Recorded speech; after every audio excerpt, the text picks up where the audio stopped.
A Véspera de Reis, de Viriato Padilha, voz Iba Mendes.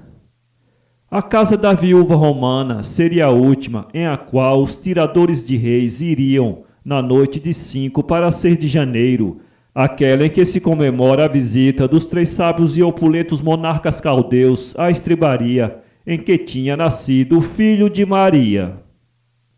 Assim o tinha resolvido José Luís, sacudido mocetão dos seus 24 anos e chefe do bando festivo, e ele tinha suas razões por haver assim determinado. No sítio da viúva romana tinha o José Luís a sua namorada. Era a Isabelinha, a filha mais velha da dona da casa, uma trigueirinha de olhos doces como veludo e cintura de tanajura. E esta lhe havia assegurado, entre 2 apertos de mãos significativos, que os tiradores de reis nesse ano encontrariam em sua casa uma suculenta canja, feita com 2 galinhas que estavam a rachar de gordas, afora umas compoteiras de doce de maracujá e de laranja da terra, feito por sua própria mão. Por isso José Luís tinha resolvido que seria ali a última paragem da festiva romagem, e nisso concordaram todos os do bando, pois além da canja e dos doces, sabiam eles perfeitamente que a namorada do José Luís não se esqueceria de convidar algumas moças e rapazes da vizinhança para a gente passar o resto da noite remexendo o corpo em qualquer vai de roda ou no desengonçado de um cateretê bem bulido. O bando tirador de reis compunha-se de umas 7 pessoas. Essas pessoas eram o José Luís, filho do abastado fazendeiro da localidade e muito influído por folias populares. José Luís tocava pandeiro e ninguém como ele sabia fazer uns tremidos brejeiros nas chapinhas do adufo, apará-lo no ar com o dedo polegar e rufar no tampo com mais graça. José Luís no pandeiro era homem. Vinham mais o Sabino e o Estevão, o primeiro fazedor de tijolos, o segundo peão, amansador de burros. Esses eram os violeiros, eram também eles que puxavam a cantoria e davam a nota na toada. Tinha mais o Belisário. O Belisário era feitor na fazenda do pai de José Luís, rufava caixa e tinha dedo especial para aquela barulhosa função. O resto do bando era constituído por 3 meninos, o Quinquim e o Neco, irmãos de José Luís, e o Armando, um cabrochinho magro. Esses faziam os finos na cantoria. Estava, pois, bem organizada a patuscada, e o programa tinha sido de antemão traçado. Correriam primeiros os sítios e fazendas dos arredores, a fim de angariar donativos para uma pagodeira no domingo, e em seguida iriam ver romper a alvorada na casa da viúva. Assim se fez. Em casa da viúva, nessa noite, ninguém dormiu. Isabelinha tinha reunido ali um interessante grupo de rapazes e raparigas, e todos aguardavam ansiosos a chegada dos foliões. A mesa estava posta desde a meia-noite. A canja conservava-se junto ao fogão para não esfriar, mas já se via sobre a toalha uma bela leitoa, ornada com as suas rodelas de limão, a morder um ovo cozido, e bem assim os doces que provocavam a admiração e a gula da criançada. As moças andavam de um lado para o outro, satisfeitas e vaidosas nos seus vestidos de caça branca, com laçarotes azuis nos seus penteados faceiros, enfeitado de rosas e outras flores. Os rapazes formavam roda na sala e, para distraírem, jogavam a bisca. Isabelinha não parava, muito gentil no seu vestido de fustão verde claro, com raminhos vermelhos, dispunha tudo para que aos seus convidados nada faltasse. Aquela festa era dela, pelo menos assim lhe parecia, e por isso julgava-se com a responsabilidade de seu bom êxito. Inspecionava a cozinha, onde a tia Maria se via abarbada com um arroz de forno e com um refogado de palmitos. Dispunha na mesa os talheres, dobrava os guardanapos em forma de leque e colocava-os dentro dos copos. Enfeitava a sala da frente com ramalhetes e folhas de mangueira, e tudo isso fazia com muita alegria, a sorrir para os moços, a caçoar com as amigas, a brincar com as crianças. Estava muito satisfeita a Isabelinha e não era para menos. O José Luiz prometera pedi-la em casamento nessa noite e, por conseguinte, era com júbilo natural e justificado que ela se preparava a festejar a sua passagem para o estado de noiva. Às 2 horas da madrugada, percebeu-se ao longe um som de rufo de caixa. Eram os tiradores de reis que se aproximavam. Todos se calaram, queriam gozar a chegada do bando. Portas e janelas da casa achavam-se hermeticamente fechadas. A caixa do Belisário vinha anunciando de longe a aproximação dos foliões, e esse daí a pouco se achavam no terreiro, provocando o latir de toda a cachorrada. Apenas chegaram, fez-se ouvir um canto muito rústico, muito simples, porém que, desferido assim, pela calada da noite e na predisposição de espírito em que se achavam os de dentro, trazia à alma de todos uns eflúvios de boa poesia, pastoril e religiosa ao mesmo tempo, e aferia uns acentos de ternura que iam direito ao coração. Assim era esse canto. Ô de casa, nobre gente, manjerona, quem está aí? É o divino Santos Reis, a porta mandei abrir. Esta casa está bem feita, por dentro, por fora não, por dentro cravos e rosas, por fora manjericão. Aqui estou em vossa porta, em figura de raposa, não quero que me dê nada, mas o dar é grande coisa. Quando os cantadores terminaram esta última quadra, a porta abriu-se de par em par, igualmente as janelas, e os tiradores de reis penetraram na sala bem iluminada. José Luiz ia na frente, de adufo em punho, a rufar. Seguiam-se os violeiros, com os instrumentos enfeitados de fitas, depois o Belisário com a sua caixa, e afinal os 3 meninos. Todos marcharam ao fundo, em redor da sala, e foram tomar posição junto à parede do fundo, de onde fizeram erguer novo canto, já em outra música, agora mais viva. Assim cantavam. Somos pobres peregrinos que de longe, longe vêm, caminhando sem descanso até chegar em Belém. Viva, viva, viva, viva a alegria na casa de Vossa Senhoria. Nós seguimos uma estrela que no céu apareceu, seu clarão nos levará aonde Jesus nasceu. Viva, viva, viva, viva a alegria na casa de Vossa Senhoria. Nós vimos o Deus menino sobre umas palhas deitado, em seu rosto se espalhava o seu cabelo dourado. Viva, viva, viva, viva a alegria na casa de Vossa Senhoria. E para terminar a festa, em muita paz e harmonia, no tampo deste pandeiro, lançai qualquer quantia. Viva, viva, viva, viva a alegria na casa de Vossa Senhoria. Depois de cantados esses últimos versos e combinado nos instrumentos a tanger o rasgado, o José Luiz, muito galantemente, oferecendo em troca o melhor dos seus sorrisos, virou o adufo de tampo para cima e foi apresentando-o a todos que se achavam na sala. E no coro distendido do pandeiro iam caindo as notas e as moedas com as quais se cobririam as despesas do samba de domingo. Isabelinha, porém, não deu dinheiro. Quando José Luiz, em curvatura pachola e lançando-lhe um olhar apaixonado, lhe estendeu o pandeiro, a moça ri-se para disfarçar o seu acanhamento, destacou do seio um cravo branco e deixou-o cair no tampo do instrumento. É pouco, mas é dado de coração, disse ela enrubescendo e abaixando os olhos. José Luiz, muito ufano, ergueu o cravo e, com um movimento em qual traduzia sua íntima satisfação, espetou na lapela do casaco. Dali partiram todos para a mesa e a ceia correu no meio da mais expansiva alegria.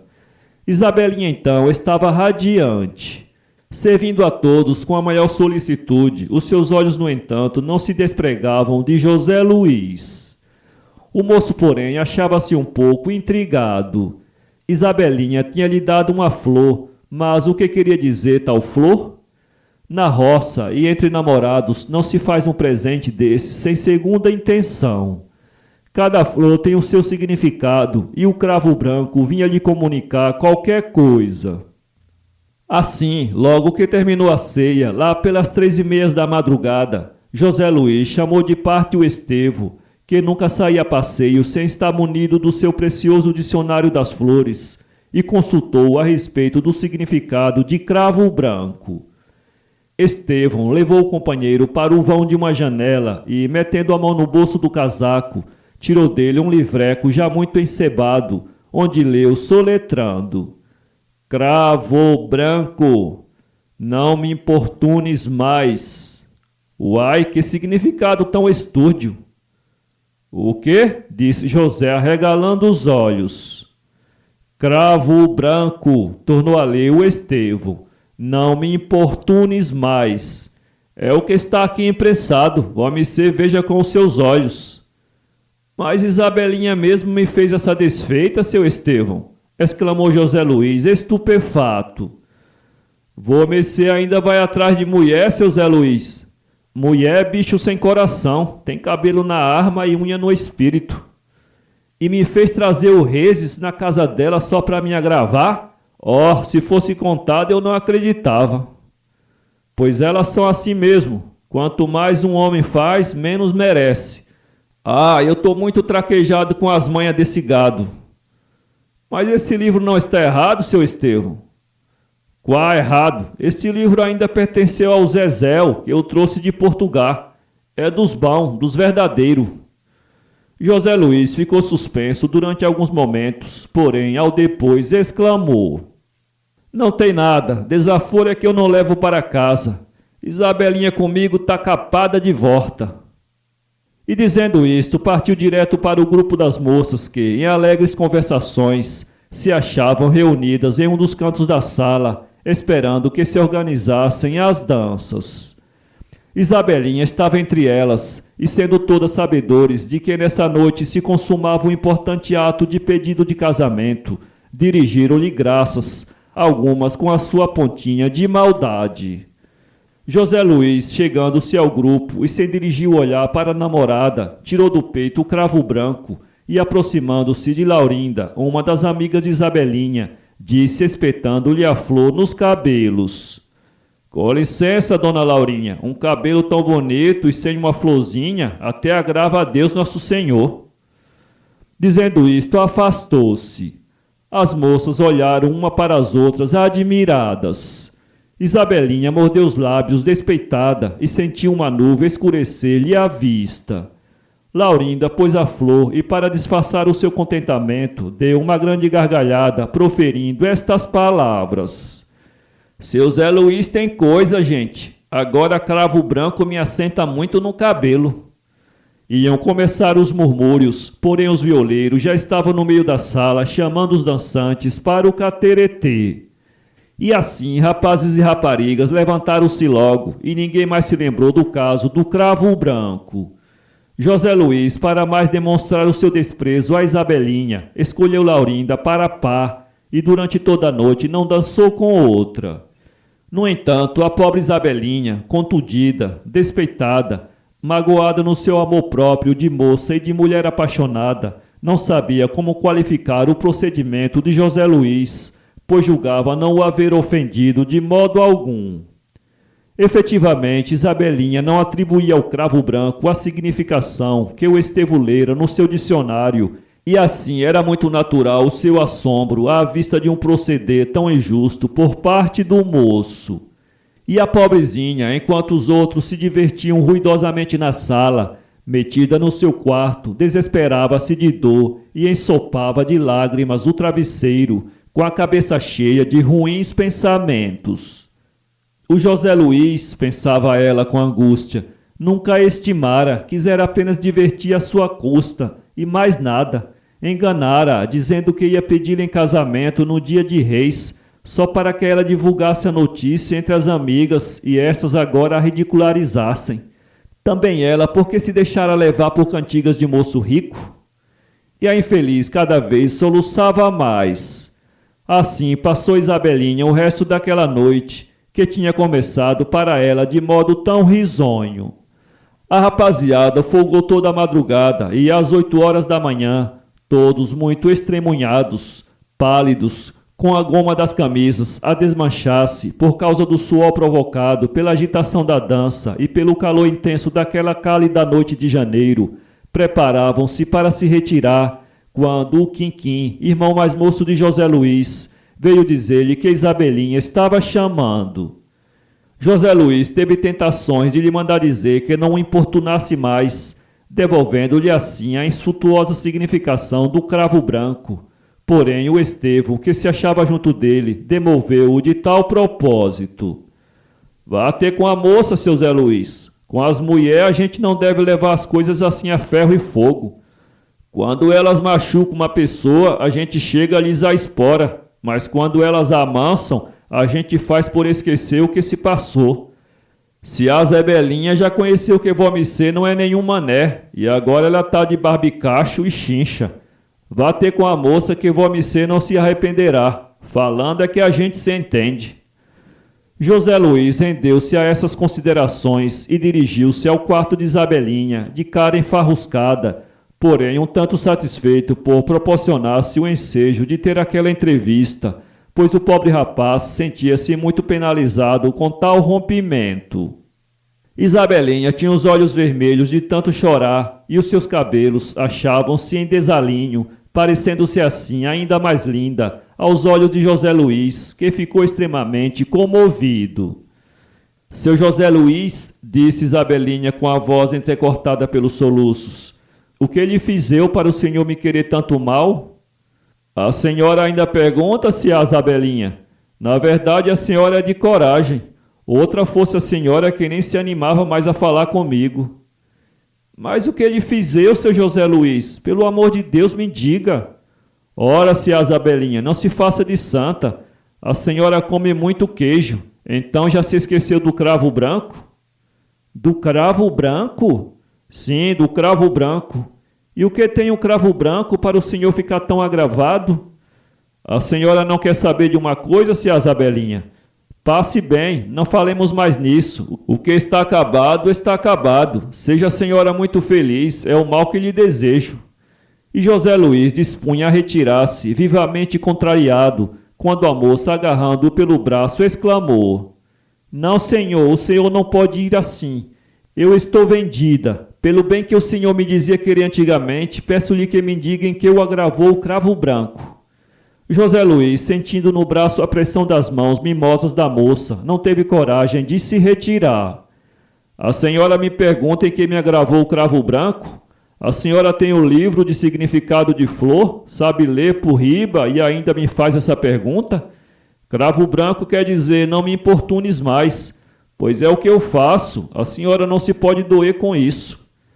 Ah, gente, cravo branco não diz isso. Para que o senhor há de ser mal para quem sempre lhe procurou tanto agradar? E a moça desatou-se em pranto. Então o que quer dizer cravo branco, se a Isabelinha? Cravo branco, seu Zé Luiz, quer dizer serei tu até morrer. Aí está o que é. Pois havera de ser, não que eu vi no livro. O senhor não viu nada e fez isso só porque nunca me teve amizade. Cravo branco quer dizer serei tu até morrer. É o que diz no livro que primo Manduca comprou quando foi à cidade. É um livro que tem na capa um retrato parecido com a mulher daquele doutor engenheiro que passou por aqui para assentar a linha do trem de ferro. E dizendo isto, tirou da gaveta de uma cômoda um dicionário das flores, elegante edição da livraria Quaresma. Aqui está, seu José Luiz. Cravo branco, serei tu até morrer. José Luiz ficou tonto e já se arrependia do que havia feito a rapariga. Sem dizer uma palavra, foi à sala e, trazendo o Estevão pelo braço e apresentando-lhe o livro de Isabelinha, disse: Veja o que quer dizer cravo branco, seu Estevão. E olhe que este livro é que é o dos verdadeiros, assim dizem as folhas do rio. Serei tua até morrer, leu Estevão gaguejando.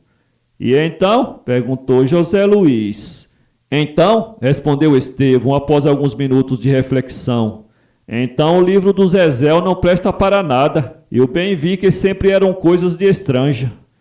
E depois de tornar a refletir por mais alguns instantes, meteu a mão no bolso e, tirando dele o seu ceboso dicionário das flores, entregando a Isabelinha, disse: Olhe-se, Isabelinha, foi esse mardito que fez a senhora passar agoniada uma noite tão divertida. Pois aqui tome ele, tome sua vingança que faz muito bem.